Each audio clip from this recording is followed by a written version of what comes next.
এতে কইছে মা শীতের সময় দেশে আসো মা, আমি বাড়িতে থাকুম, শীতের সময় আগে কোনো কাজ নাই, আমার ছেলে আর বেরিয়ে আসে তো। জুলাই আগস্টের গণঅভ্যুত্থানের সময় ঢাকায় মেকানিকের কাজ শিখতে এসে লাশ হয়ে ফেরে নোয়াখালীর কিশোর কায়ুম। ঘটনা 4 মাসেও তার পরিবার ভুলতে পারেননি শোক, শুধু চাইছেন ছেলে হত্যাকারীদের সর্বোচ্চ শাস্তি। এদিকে এখনও কায়ুমের পরিবার সরকারের পক্ষ থেকে কোনো সহায়তা পায়নি। মিজানুর রহমানের তথ্য ছবিতে প্রতিবেদন। 70 গুলি ওই আব্দুল কায়ুমের গ্রামের বাড়ি নোয়াখালীর বেগমগঞ্জ উপজেলার নরোত্তমপুর গ্রামে। সপ্তম শ্রেণী পর্যন্ত পড়া এই ছেলে বছরের শুরুতে কাজ শিখতে এসেছিল ঢাকায়। স্বপ্ন ছিল কাজ শিখে পরিবারের হাল ধরবে।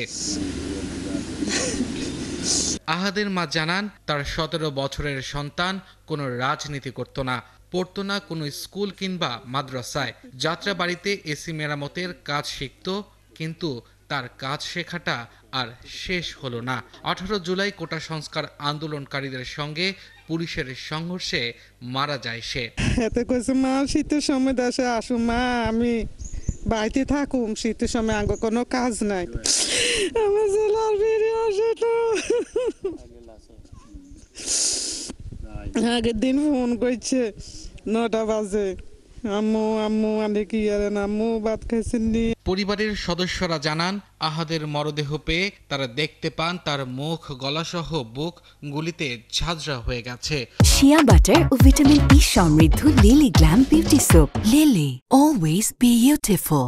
পুরো শরীর গুলিতে ক্ষত বিক্ষত করে ফেলা হয়েছিল। তাদের দাবি, আহাদের হত্যাকারীদের সর্বোচ্চ শাস্তি হোক। আজকে এই যে গুলিটা করলো, কার টাকার অস্ত্র, টাকা এই যে বুলেটগুলো যে মানুষের নিরস্ত্র মানুষের উপরে ব্যবহার করছে, এই অস্ত্রগুলো কার টাকার অস্ত্র? সাধারণ মানুষের টাকার অস্ত্র ন, এগুলো সাধারণ মানুষের উপরে ব্যবহার করছে এরা। এটা কত জঘন্য! তেমন আমরা কি এটার জন্য কি দেশ স্বাধীন করছি? আমার ভাই তো কোনো অপরাধ করে নাই, কি কারণে আমার ভাইকে এভাবে হত্যা করছে? আমরা ওটার বিচার চাই। কর্তৃপক্ষের কাছে আমরা একটাই বিচার চাই, স্বৈরাচার সরকারের যেন উচিত বিচার হয়, সে যেন এ দেশে আসি, তার উচিত বিচার হোক। এলাকাবাসী বলছেন, ঘটনার 4 মাস পার হয়েছে।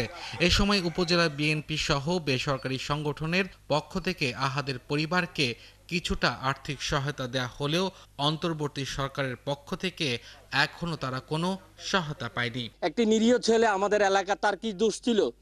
সে কেন এইভাবে তার জীবনটা দিতে হলো? এই রাষ্ট্রকে তা এটা জবাব দিতে হবে এক সময়। 1971 সনে শহীদদেরকে যেভাবে স্বীকৃতি দেওয়া হয়েছে, আব্দুল কাইম আহাদকে এরকম স্বীকৃতি দেওয়া হোক। 1971 সালে যেরকম স্বাধীন করেছে, আমরা স্বাধীন দেখি নাই। বর্তমানে এই একজন স্বাধীনতার যোদ্ধা হিসাবে তাকে স্বীকৃতি দেওয়ার জন্য আমি বিশেষভাবে সরকারের প্রতি অনুরোধ করলাম। 18 জুলাই কায়ুম যে প্রতিষ্ঠানে কাজ করত, সেখানকার ম্যানেজারের কাছ থেকে 50 টাকা নিয়ে নাস্তা করতে বের হয়েছিল। এমন সময় দুই পক্ষের মধ্যে মারামারি শুরু হয়। পরে যাত্রাবাড়ি ফ্লাইওভারের পাশের একটি রাস্তায় দৌড়ে পালানোর সময় গুলিবিদ্ধ হয় সে।